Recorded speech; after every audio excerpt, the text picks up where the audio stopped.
xibaar yu wér te wóor ca tàng ba abonnez-vous pour ngeen di mën di jot suñuy vidéo. dal leen ak jàmm seen chaîne bi di Buzz 221 HD kii di Madiambal Diagne di ak personnalité politique bu kenn dootu présenté ci réew mi di Sénégal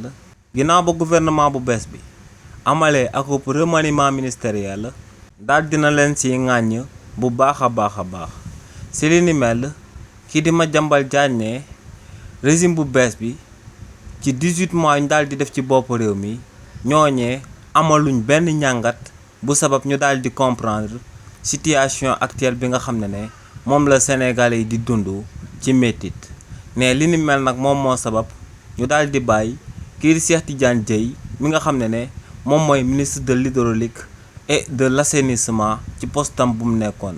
ne Sénégalais yaa ngi dund nawet gu métti te ne xanaa gouvernement bu bees bi amuñu sañ-sañu daal di wax que ne nawetu ren bi du seen nawet comme niñ ko waxee woon daaw nee nag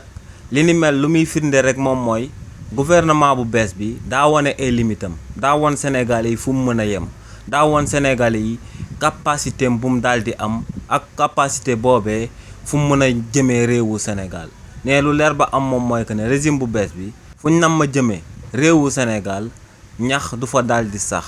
ndax ne ñooñee wane nañ seen limite wane nañ seen incompétence ci remaniement ministériel bi ñu amalaat te si li ni mel ñu daal di jël ñett ministre rek daal di leen di génnee ci gouvernement bi daal di dugal ñeneen ñi nga xam ne même profil la ak ñi nga xam ne ñoom ñoo daal di nekk ci gouvernement bi ba noppi te moom mooy jéem a servir parti bii di Pastef bañ a servir peuple Sénégal bi. xibaar yu wér te wóor ca tàng ba abonnez-vous pour ngeen di mën di jot suñuy vidéo.